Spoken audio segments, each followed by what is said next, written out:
teach you to play Neuroshima Hex. Neuroshima Hex is a tile-laying combat game set in a post-apocalyptic future. The goal of the game is to have the last headquarters standing.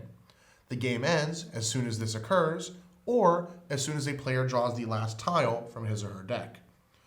When this happens, the other players will have one final turn, and then there will be a final battle to determine the victor. Neuroshima Hex comes with a number of cardboard components. All the action will take place on the board, and most game modes simply use the green spaces in the center. Every player will be given a very helpful faction chart. This goes over all the units you'll have in detail, and on the back, you'll get some background information about your faction and some general strategy. Of course, the meat of the game are the hexes. Each player will have one headquarters hex that's the same on both sides. Each headquarter has some things in common. For instance, each headquarters will attack on an initiative of 0 and will attack at a strength of 1 in every direction at melee range. In addition, each headquarters will give some sort of special benefit to allied units around it. For instance, the Moloch headquarters will give all Moloch units +1 range attack. Your deck will have 35 tiles in it, not counting your headquarters, and be comprised of both units and instant action tiles. The units have a few stats along the edges. You might see these small triangles. This one has 2 small triangles. Those represent melee attacks. Melee attacks simply attack adjacent units that they're facing. In addition, you might see larger triangles for ranged attacks. Ranged attacks go through friendly units and hit the first enemy unit in the line. They have no maximum range. The strength of the attack is based on the number of triangles. They range from 1 to 3. This is how much damage they'll deal to enemy headquarters, and also helps pierce armor to destroy other units. This unit does possess armor along 3 of the edges. These are these white bars. The armor will reduce any incoming ranged attacks by 1 strength. They have no effect on melee attacks. This unit also has an extra point of toughness. That's the plus sign. For each point of toughness, or each plus sign on the unit, it can take 1 additional wound before being destroyed. If a unit has no plus signs, that means that any damage will destroy it. Some units might have multiple initiatives. For instance, this unit acts on the 2nd initiative and on the 1st initiative. The initiatives go in order, with 3 being the highest printed initiative, down to 0. Initiative can never be reduced below 0, so an object can always attack. In addition, you'll see that this has a ranged attack on the top in that direction, and it has 1 point of toughness. You might also find nets. This unit nets in 2 directions. If a net is facing another unit, that unit is inhibited and cannot do anything while the net is on it. The net lasts through the current battle round. In other words, if the unit that is being netted is netted during its initiative, it cannot act, even if it is unnetted later by having the net unit destroyed. Finally, you might see mobility on units. That's the little arrow symbol. Mobility means the unit can essentially act as if a move tile was placed on it once per round. It can do so before or after you've placed your other tiles for the turn. And you'll also have in your deck modules. This is a subset of your unit tiles. Modules have little connector symbols. This one has 3 different connections.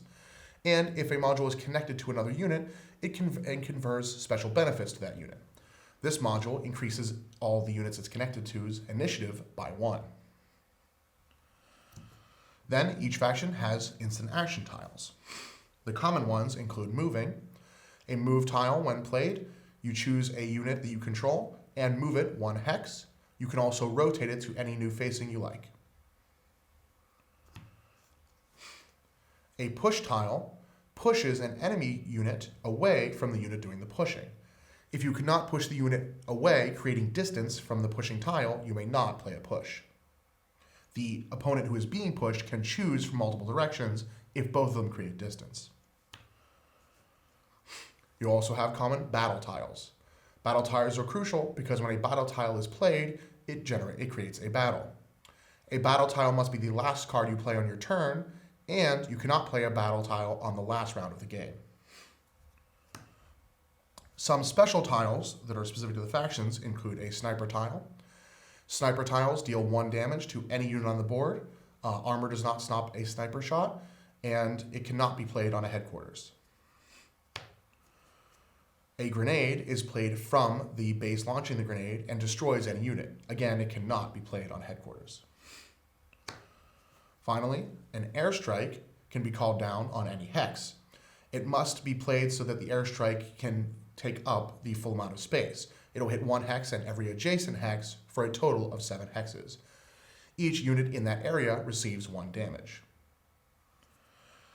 That's all for the tiles. You'll also have bullet tokens to denote wounds on units with multiple points of toughness, and little score markers for each faction to denote the headquarters' total hit points. Again, the hit points start at 20, and when a headquarters is destroyed, that player is eliminated from the game. To set up a game of Neuroshima Hex, each player will first choose a faction. I like Moloch. Then you'll randomly determine the starting player, and that player will place his or her headquarters on any empty space on the map. Then, in turn order, each other player will place his or her headquarters.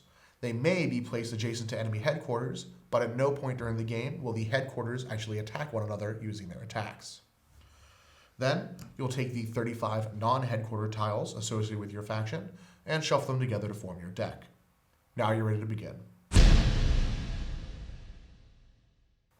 Neuroshima Hex is played out in turns. On the very first turn of the game, the first and second player will draw fewer hexes than normal. The first player will draw only 1 hex and may play it, and the second player will draw only 2 hexes and may play both. From this point on, all players will draw up to 3 hexes at the beginning of the turn. Then they will discard 1 and may choose to play, keep, or discard the other 2 in any combination. When playing a unit to the board, either a soldier or a module, you can place it to any open space and in any orientation you like. The orientation is important because units will only attack in particular directions. When playing an instant action token, you will apply it to any unit on the board. So for instance, the move token, you will choose one of your own units and move it up to 1 space, rotating it as desired. When any player plays a battle tile, or when the board is filled by the last unit, or at the very end of the game, a battle will commence. When this happens, units will attack in initiative order from highest to lowest. You'll resolve initiative in phases. So first, you'll resolve the 3 initiative phase. In this phase, all 3 initiative units will make their attacks. If 2 and 3 initiative units are attacking one another, they will both be destroyed. Any casualties that result from this phase will be removed at the end of the phase. If a unit with a lower initiative is destroyed during a higher initiative phase, it will not get to act during that battle. You'll continue playing in this manner until, in a multiplayer game, either there is only 1 headquarters left standing, or 1 player has exhausted his tile deck. At this point, each other player will get 1 final turn, and then the player with the most hit points on his or her headquarters is declared the winner. That's how you play Neuroshima Hex.